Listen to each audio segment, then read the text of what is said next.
जानते थे उस महफिल में दिल रह जाएगा, सोचा था चले आएंगे उन्हें दम भर देखकर. अशीच एक प्रेमात पाडणारी मैफल आता आपल्या समोर येणार आहे आणि या मैफिलीत असणार आहेत स्वानंद किरकिरे आणि साथीला प्रिया बापट. आम्ही आपला छोटासा प्रयत्न केला, फार चांगला प्रयत्न केला. स्वानंद, खूप वाट पाहत होतो या मैफिलीची आणि अखेर तू वेळ काढला. सर्वप्रथम मनापासून अभिनंदन की आता तरी तुझी संपूर्ण जर्नी या मैफिलीतून रसिकांना अनुभवता येणार आहे. हो, मला तू जेव्हा यांनी अभिषेक आणि प्रतीश यांनी या दोघांनी मिळून मला जेव्हा सांगितलं की हा असा कार्यक्रम करायचा आहे, तर मलाही खूप कौतुक म्हणजे मला बरं वाटलं, कारण माझ्याही मनात होतं असं काहीतरी करायचं. आणि मग त्यात त्यांनी मला सांगितलं की प्रिया पण असणार आहे, तर मला आणखीनच मजा आली. कारण प्रिया माझी खूप लाडकी नटी आहे आणि खूप लहानपणापासून, म्हणजे तिच्या लहानपणापासून मी तिला ओळखतो. मला या असोसिएशन विषयी जाणून घ्यायचं आहे की प्रिया बापट आणि स्वानंद किरकिरे हे म्हणजे हे एकत्र हे कसं काय जुळून आलेलं आहे? हे बघ, ते मी सुद्धा खूप एक्सायटेड, आणि मला आत्ताच कळलंय की मी त्याची लाडकी नटी वगैरे आहे, किंवा आत्ता तो असं म्हणतोय तरी. Thank you thank you thank you. वा वा. कधी भेटला होतात पण पहिल्यांदा तुम्ही? आम्ही फार कमाल भेटलो होतो पहिल्यांदा, आणि म्हणजे मी बिंग मी द लाऊडेस्ट, त्याच्यामुळे घडलेला किस्सा आहे तो की एका अवॉर्ड फंक्शनला एका कॅटेगरीमध्ये आम्हाला दोघांना एकत्र नॉमिनेशन होतं. अशी कुठली कॅटेगरी? अशी कॅटेगरी होती Maharashtra face of the year, महाराष्ट्राचा फेस ऑफ द इयर. तर आम्ही त्या फंक्शनला बसलो होतो, आणि एक तर मला आयुष्यात पहिल्यांदा कुठेतरी नॉमिनेशन होतं तेव्हा. तर मला असं वाटलं होतं की का, म्हणजे ह्या कॉम्बिनेशनला काही अर्थच नाही आहे. म्हणजे 4 वेगळी माणसं आहेत, आणि बरं मी ह्या सगळ्यांमध्ये इतकी लहान होते आणि ज्युनियर होते की मी काम करिअर म्हणून सुरूही केलं नव्हतं. अशा वेळेला मला ह्यांच्याबरोबर का नॉमिनेट करतायत? आणि मी बिंग द लाऊडेस्ट हे मी बोलले. अमृता होती माझ्या बाजूला, अमृता सुभाष. काय बोललीस तू?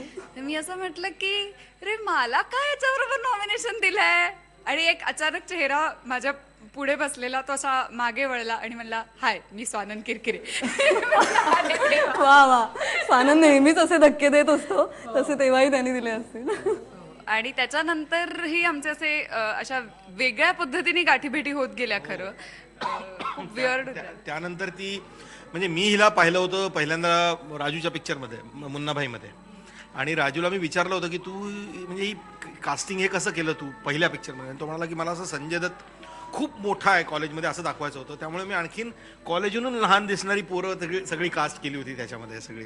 आणि त्यात प्रिया खूप प्रॉमिनंटली होती पहिल्या सिनेमात, आणि दुसऱ्या लगेरोमध्ये पण होती. कॉलेजमध्ये असताना काय भेटायचं? मी कॉलेजमध्ये होते आणि मी तेव्हा मास कम्युनिकेशन शिकत होते. सो मी जर्नलिझमची मला एक असाइनमेंट होती, आणि त्याच्यात आम्हाला एक सेलिब्रिटी इंटरव्ह्यू तुम्ही करायचा आहे असं होतं. आणि त्यावेळेला आता ट्रेनिंग तुझ्याकडून घ्यायला पाहिजे मला प्रिया. म्हणजे मी काम करणारी त्यावेळेला कॉलेजमध्ये मी होते, त्यामुळे माझ्या सगळ्या मैत्रिणी माझ्याकडे यायच्या की प्रिया मला एक इंटरव्ह्यू हवाय, सेलिब्रिटी देणं, सेलिब्रिटी देणं. सो तेव्हा मी स्वानंदला अप्रोच केलं होतं की मला तुझा इंटरव्ह्यू करायचा आहे माझ्या सेलिब्रिटी इंटरव्ह्यूसाठी, तर तू प्लीज मला इंटरव्ह्यू देशील का ॲज अ स्टुडंट? तर तेव्हा त्यांनी मला दिलं. अख्खा शोध झाला ज्याच्यात तू त्याची मुलाखत घेणार आहेस. ऍक्च्युली हो, त्या जबाब आता लागणार आहे. मुलाखतीपासून त्यामुळे थोडीशी त्याच्या प्रवासाची आणि त्याच्या बॅकग्राऊंडची मला थोडीशी कल्पना तेव्हाच आली होती जेव्हा मी कॉलेजमध्ये होते. पण आता मला ते जास्त एक्सप्लोर करता येणार आहे, कारण तेव्हापासूनचा त्याचा आतापर्यंतचा प्रवास, इट्स अ लॉंग जर्नी, आणि खूप इंटरेस्टिंग जर्नी आहे. खूप इंटरेस्टिंग माणसं त्याला या जर्नीमध्ये भेटली आहेत. सो फार मजा येणार आहे, आणि आय एम व्हेरी एक्सायटेड.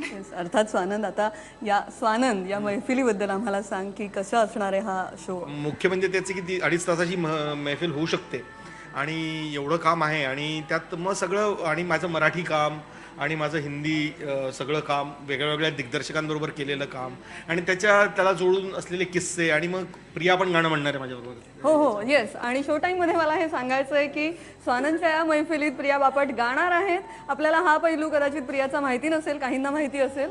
तर प्रिया, आता हे कधी, केव्हा, कसं, कधी गाण्याचा हा रियाज कधी सुरू केलाय? नाही, तुला इनफॅक्ट माहिती आहे, आपण हॅपी जर्नीच्या वेळेला पण मला तू गायला लावलेलं आहेस, त्यामुळे मी गाणं मी गाते हे लोकांना माहिती आहे. पण असं आहे ना की एवढी चालून आली आहे संधी, तर मी त्याच्यात बहती गंगा में हात धुलो, तसं मी एक माझी हौस भागवून घेणार आहे.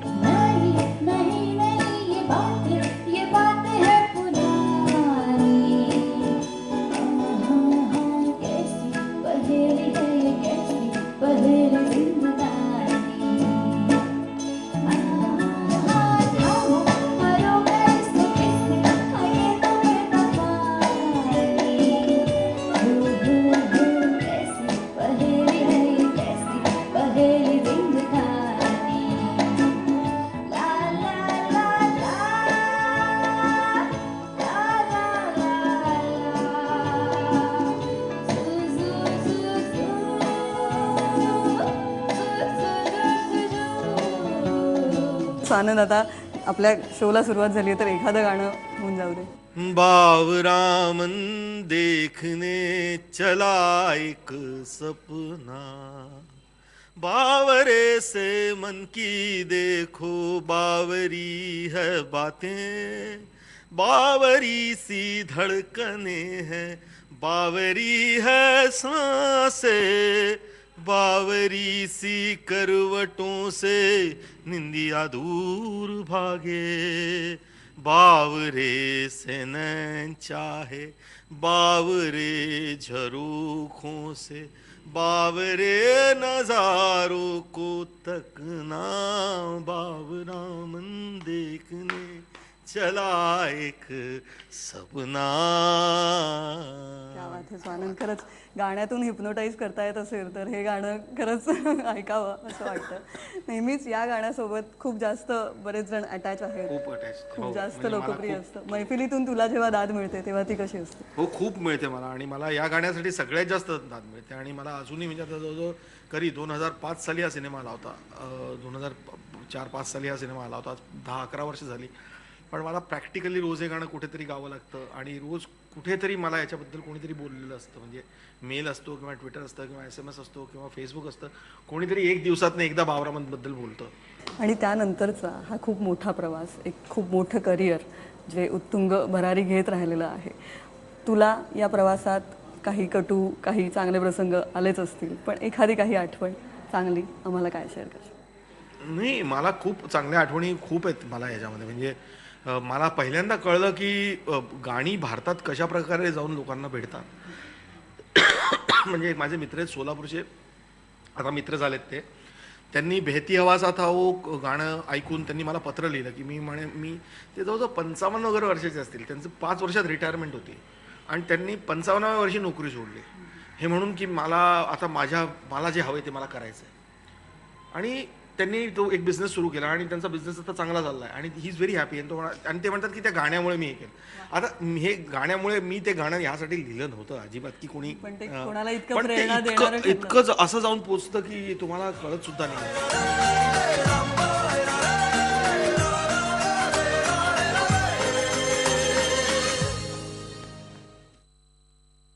म्हणून खूप सगळ्यांचा लाडका आहेस तू, म्हणजे मराठी रसिकांचा आणि सगळ्याच पूर्ण भारतातल्या रसिकांचा.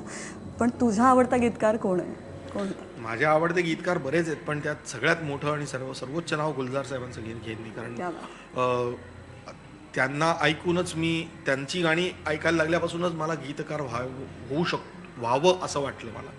पूर्वी नुसती गाणी ऐकायचो आणि छान लिहिलंय म्हणून आपण पुढे जातो, पण त्यांचं ऐकून असं काहीतरी व्हायचं की अरे हे आपल्याला त्यामुळे तूही हातात लेखून धरलीस.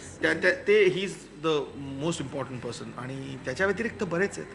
गुलजार साहेब जेव्हा तुला ऐकतात किंवा तुझी गाणी ऐकतात, तुमचंही काही इंटरॅक्शन होत हो, असतं? होतं. ते ऐकतात माझी काय, गाणी. कशा पद्धतीने कशी? ते खूप कौतुक करतात माझं. म्हणजे मला त्यांनी मला 2-3 त्यांच्या कार्यक्रमांना सुद्धा ते आवर्जून बोलवतात मला.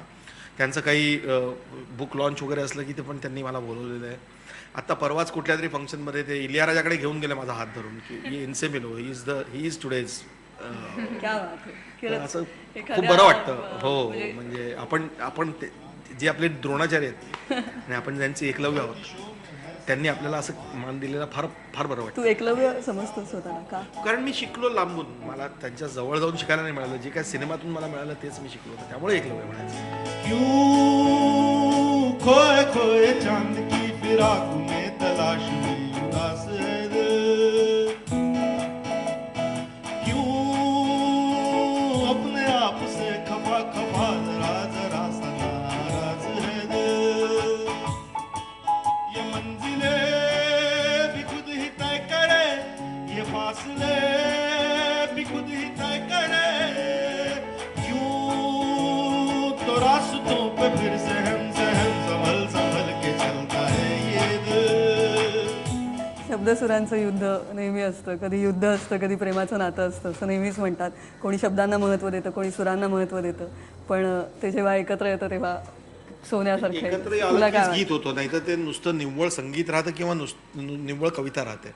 ज्याला आपण गीत म्हणतो, ज्याला आपण गाणं म्हणतो, ते ते ते एकत्र जुळून आलं कीच होतं, नाही तर ते गाणं नाही. पण जेव्हा तुझ्यासारखे गीतकार समोर असतात तेव्हा आमचाही एक आशावादी दृष्टिकोन असतो की नाही काहीतरी चांगलं ऐकायला मिळणार आहे. भाषा ही बदलत गेली पाहिजे. भाषा ही तो अव्याहत चाललेला ती नदी असली पाहिजे. त्याचं तळं झालं की ती भाषा बंद होते. आपल्या बऱ्याच भाषा संपल्या कारण त्या बदलाला त्यांनी ॲडॅप्ट नाही केलं. संस्कृत म्हणायला गेलं तसं पाहायला गेलं तर की बदल नाही अडॅप्ट केला, आणि बदल केला म्हणून हिंदी, मराठी आणि या बाकी सगळ्या भाषा आल्या. तर आपण आपली भाषा ही सतत बदलत गेली जात असली तरच ती चांगली भाषा आहे, आणि तरच ती जिवंत भाषा आहे. आणि त्यामुळे मला असं भाषेचा काही खूप असा खूप त्याचं काय म्हणतात त्याला रायचियस असा हे ठेवायला आवडत नाही, किंवा खूप रूढीवादी हे ठेवायला आवडत नाही की नाही मी अशा शुद्धच भाषेत असलं पाहिजे. कारण शुद्ध बिद्ध काही नसतं. आजकाल असं म्हणतात की इंग्रजी शब्द का वापरता किंवा मराठी याच्यात हिंदी इंग्रजी शब्द शब्द का तुम्ही वापरता? सगळ्या याच्या आयुष्याच्या भाषेत मेळाबद्दल आले. तुला काय वाटतं? तुम्ही सगळीकडे इंग्रजी शब्द वापरता, गाण्यानेच का नाही एक बिचाऱ्यांनी. तुम्ही स्वतः जीन्स घालता, तुम्ही वेफर्स खाता, म्हणता का दुसरं काही? तुम्ही स्वतः जीन्स घालता, तुम्ही स्वतः आता सगळे प्रकारचे वेस्टर्न ड्रेसेस घालायला लागला, आणि गाण्यालाच धोतर का घालायचं तुम्हाला, मला हे कळत नाही. म्हणजे हा आक्षेप घेणाऱ्यांना स्वानंदनी उत्तर दिलेलं आहे.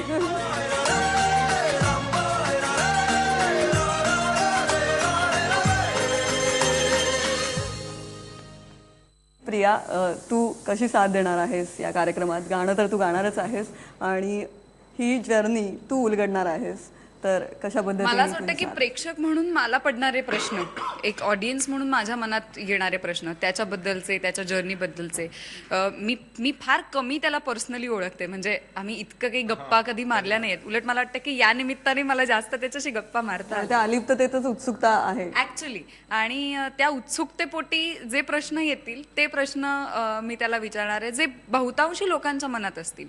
की प्रत्येकाला एका गीतकाराला भेटल्यानंतर आपल्या मनात काय आहे किंवा त्याचा प्रवास कसा झाला हे जाणून घेण्याची खूप उत्सुकता असते.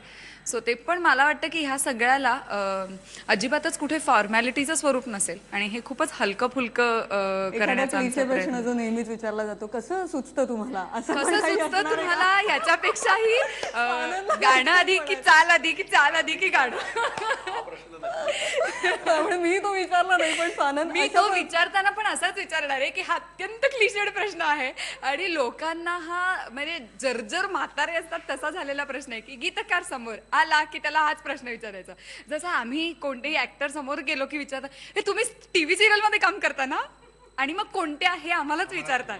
तसंच आहे ते, तसाच प्रश्न तो गीतकाराला आहे. अशा वेळी स्वानंद तू कशा पद्धतीने डिफेंड करतोस, कशा आता हा पद्धतीने मी तुला उत्तर प्रश्न विचारणार आहे आणि आता तू उत्तर दे.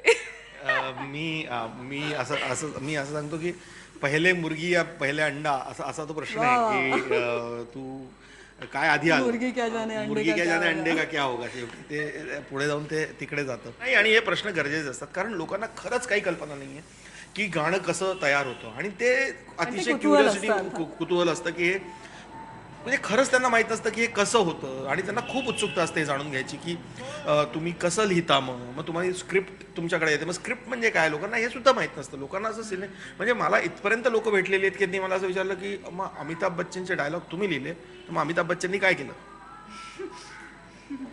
म्हटलं नाही, ते मग तुमचं लिहिलेलं ते बोलतात, म्हणजे ते स्वतः बोलत नाही. त्यांना असं असतं की हा ऍक्टर जो आहे तो स्वतःच बोलतो हे सगळं, आणि म्हणूनच तो हिरो आहे, आणि म्हणूनच तो सिनेमा आपल्या इथे इतका मॅजिकल लेवलवरती वर्क करतो, आणि ते तोडण्याची गरज नाहीये, माझं असं म्हणणं नाहीये. आणि ते असं वाटलंही पाहिजे की ते त्यांनी स्वतःच बोललेत. असं तो रायटर दिसला त्यात तर काय उपयोग आहे. स्वानंद, या प्रवासात तुझी सगळीच लोकप्रिय गाणी आम्ही ऐकणार आहोत, पण काही आगामी चित्रपटातील गाणी किंवा काही नवीन गाणी याचा सुद्धा समावेश आहे का? नाही, नवीन गाणी मी अशी अजून त्याच्यात तसा काही समावेश नाही केलेला आहे, पण मी काही कविता वाचणार आहे.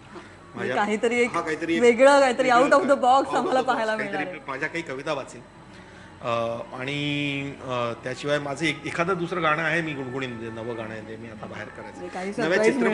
नव्या चित्रपटाची गाणी गाणं शक्य नसतं कारण ते आम्ही एका कॉन्ट्रॅक्टमध्ये बांधलेले असतो. पण राजू हिरानींबरोबरच मी एक नवा सिनेमा करतोय आता, साला खडूस नावाचा. आणि त्याची गाणी करतोय मी सध्या, आता तेच करतो. नावच इंटरेस्टिंग आहे त्यामुळे गाणी काही हां. मॅजिकल असणार आहे. मजेदार आहे. कवितांचा उल्लेख केलास, तुझ्या एक से बडकर एक कविता मी भरलेल्या आहेत. एखाद्या कविता मी एक कविता मी फेसबुकवरती कविता लिहितो, म्हणजे मी सोशल मीडियावरती डायरेक्ट टाकतो, भरपूर कविता टाकतो. आणि त्यापैकीच एक कविता अशी होती जी राजूला खूप आवडली आणि ते पीकेचं एक गाणं झालं, 4 कदम बस 4 कदम. बिन कुछ कहे बिन कुछ सुने बस हाथों में हाथ लिए, 4 कदम बस 4 कदम एक सांझ चलोगे साथ में. मी पण तेव्हा ती फेसबुकवर वाचली होती, नंतर त्याचं एक सुंदर गाणं तयार झालं. शब्द हरामी शब्द कमीने शब्दों ने सब नष्ट किया, शब्द खिलाड़ी बड़े व्यापारी शब्दों ने सब भ्रष्ट किया, पहुंच के ये शब्दों का मरहम लेकर अपने जख्म मरे, 4 कदम बस 4 कदम एक सांझ चलोगे साथ मेरे. गीली हथेली थाम के हम तुम नब्जों की लय पर डोलेंगे, और दिल से दिल की तार मिली तो मन ही मन खुश बोलेंगे. बिन कुछ कहे बिन कुछ सुने हाथों में हाथ लिए, 4 कदम बस 4 कदम चल दो ना साथ मेरे. पण खरंच शब्दांचं तुझं एक जवळचं नातं आहे आणि याच शब्दांच्या या नात्यावर सर्वांनी प्रेम केलेलं आहे. स्वानंद आणि प्रिया, खूप छान वाटलं. आता या मैफलीची वाट पाहतोय आतुरतेने. नक्की या 15 तारखेला दीनानाथ आणि 22 तारखेला Gadkari. Thank you so thank you so much. Thank you.